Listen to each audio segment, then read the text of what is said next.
Are you looking for the ultimate trail bike but at used prices? Then look no further. Check this out. Good morning and welcome to my bike check for the WHYTE T130.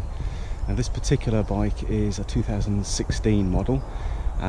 It's the first of the models that came out with the 1x11 SRAM GX drivetrain, and this hopefully will help you should you be looking for one of the best trail mountain bikes as a second-hand purchase. The new model is utterly incredible, and it's been built on this award-winning bike. So let's begin. Okay, so we'll have a quick walk around the bike and then we'll look into a little bit more detail. So we're running on 27.5 wheels.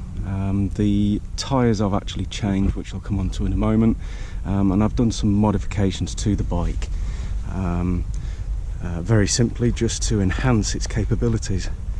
It's a stunning looking bike. I've loved it ever since the day I bought it, and every time I wash it I can't help just sitting there just staring at it. Sad, I know, but hey, that's what mountain biking's all about. It's appreciating what you ride as well as riding it. So let's have a little look at some detail then. Okay, I'm going to start with the cockpit itself first of all. This is obviously the area that you want to know is going to perform well for you. One of the many areas, should I say. So we're running SRAM DB5 brakes. Some people really don't like these brakes. I've had absolutely zero problems with them, touch wood. They are fantastic, powerful brakes, certainly good enough for the bike that they're intended for. I'm going to come on to a modification that I've enhanced the bike with a little bit later on actually, so when we get a bit further down in that direction. The grips I've actually changed for the Ergon GE1 grips, which are, well, I've got to say I'm pretty impressed with them.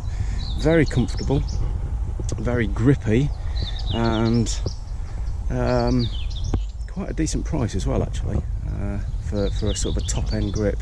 They're actually ergonomically shaped as well, so it does enhance the comfort.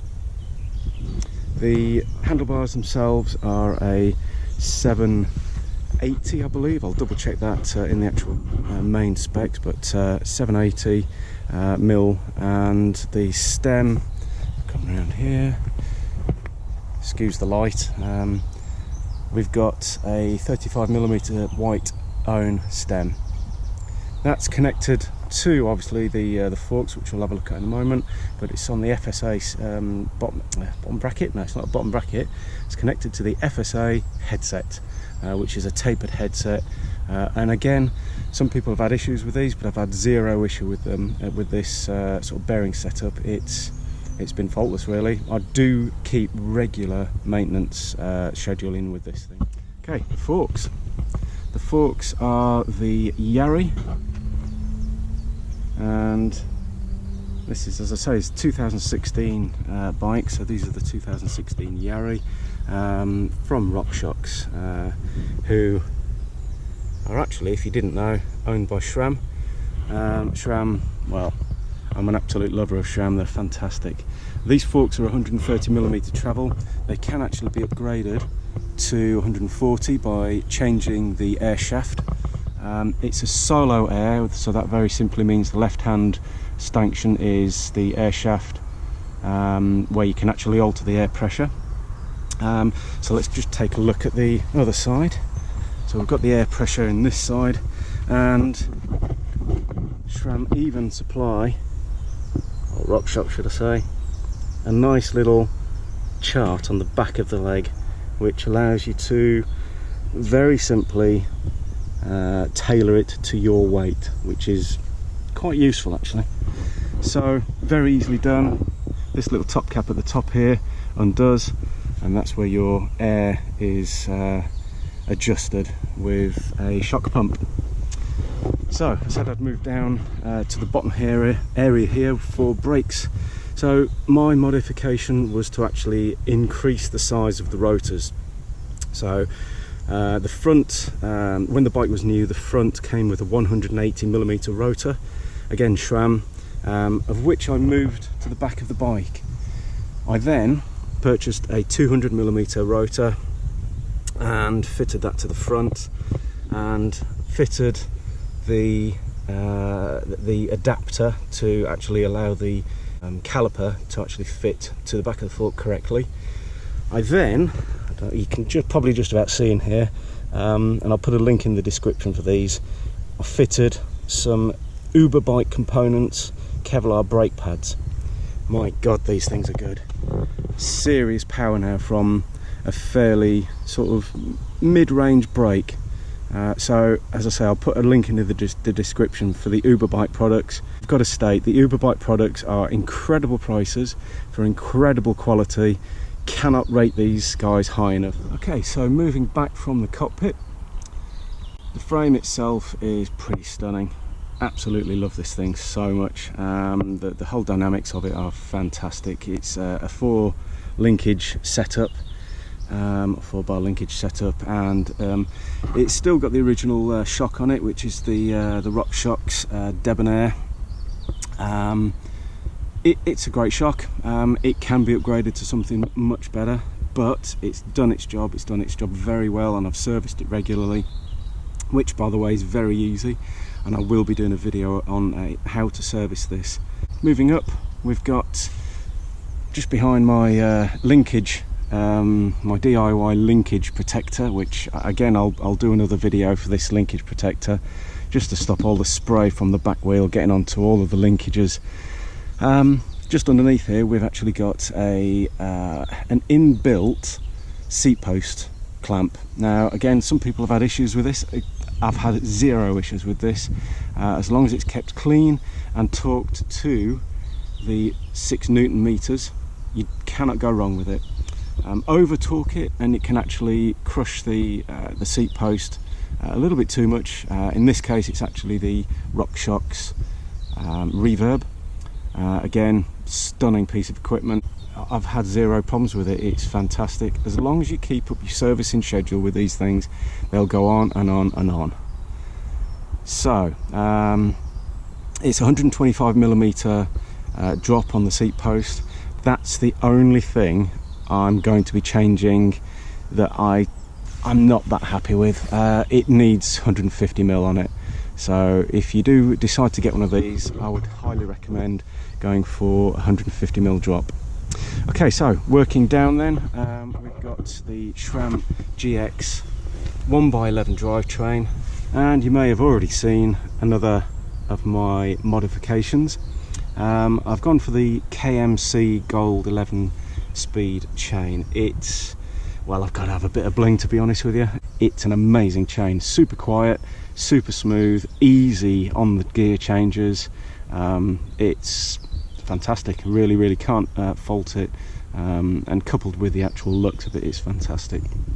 And moving on to the pedal side of things, I'm actually using the Crankbrothers Mallet DH.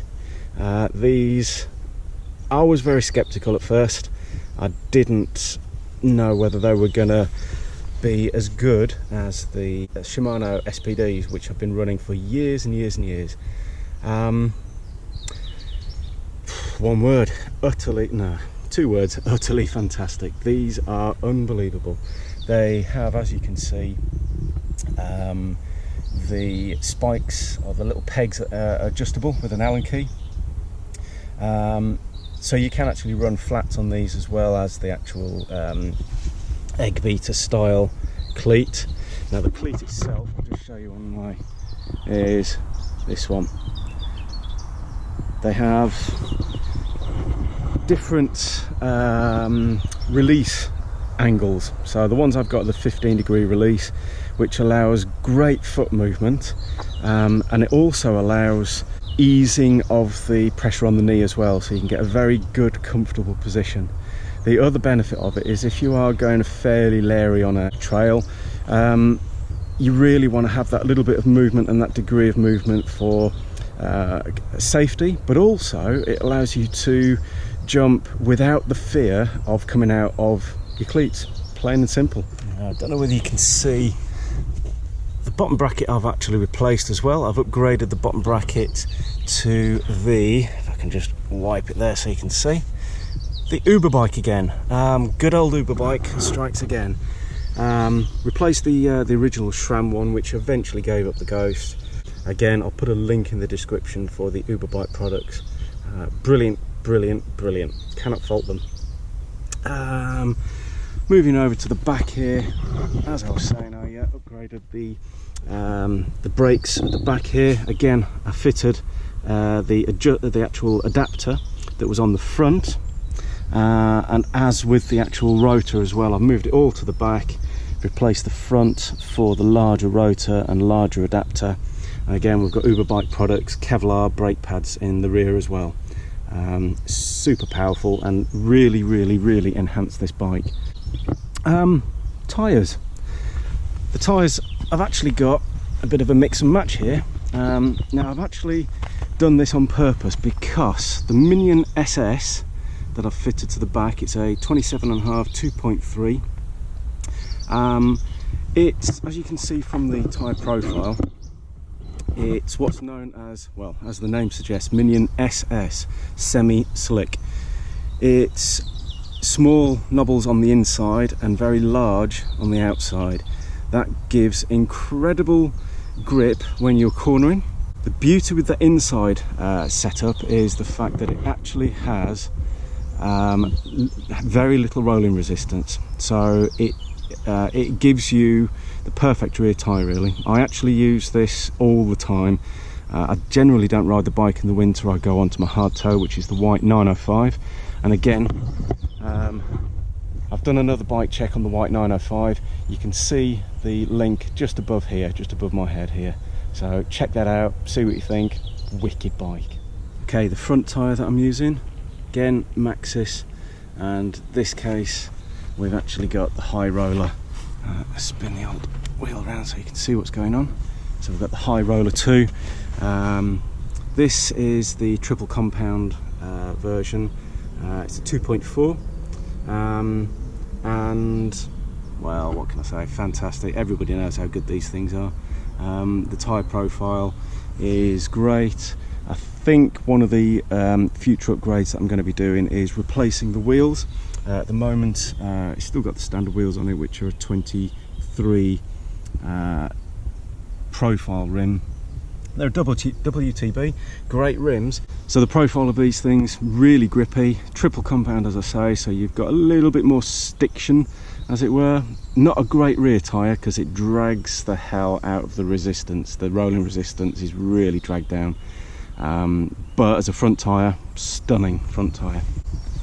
Tyre pressures that I run, I'm about 92 kilograms, so I'm running on the front, depending on the conditions. These sort of conditions, as you can see, we've got kind of dry, hard pack conditions, so I'm kind of running about 26 or 27 psi on the front, and on the rear just increasing it between 29 and 30, and again I can chop and change there. So if the terrain is slightly different and I need a little bit extra grip, I'll maybe drop a psi out of each one of the tyres.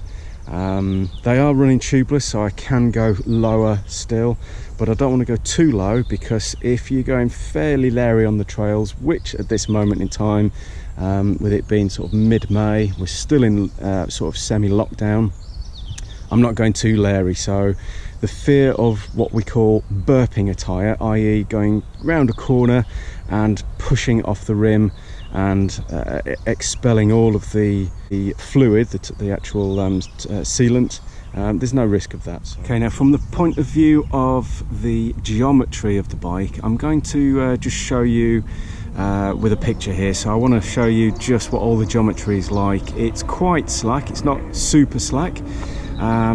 It's got a relatively low bottom bracket and quite a decent sized cockpit as well. So I'll put some information on now so you can see what that geometry is all about. Okay, so let's take a detailed look at the T130 and its geometry. A 67-degree head angle hits the sweet spot for engaging handling and inspiring confidence in rough terrain, while giving it very accurate and on-point steering. This is connected to a nice long 631mm top tube with a comfortable standover height of 776mm. A 73.3 degree seat tube gives the T130 great weight distribution front and rear for mountain goat climbing and descending characteristics. And these combined give a long cockpit reach of 467mm in the large. The 331mm bottom bracket height is an aggressively low height, reinforcing the bike's aggressive intentions. Making it a single chainring only design has allowed Whyte to pull back the chainstays right back to 420mm, which gives the bike fantastic climbing capabilities in conjunction with the rest of the geometry, and seriously stiffens up the rear triangle and pivots. And a planted wheelbase of 1176.5mm gives the T130 superb handling and stability, all of which is the reason why the T130 continues to win awards. So there we go, that is my little bike check for the Whyte T130. This is the S model. Any questions, please leave them in the comments, and any suggestions of things you'd like to see. I am going to be doing things like bottom bracket replacement, headset and bottom bracket, just simple maintaining to keep the bike running smooth. Same with the rear shock, same with the front forks, as servicing schedules are needed on those. I've already done a how to replace your chain, so check that video out, and I'm going to put that video just up here. Other than that, I really hope you enjoyed this video. If you did, please do the old like and subscribe to my channel, and I shall see you on the next video. Cheers guys, stay safe on those trails and shred well.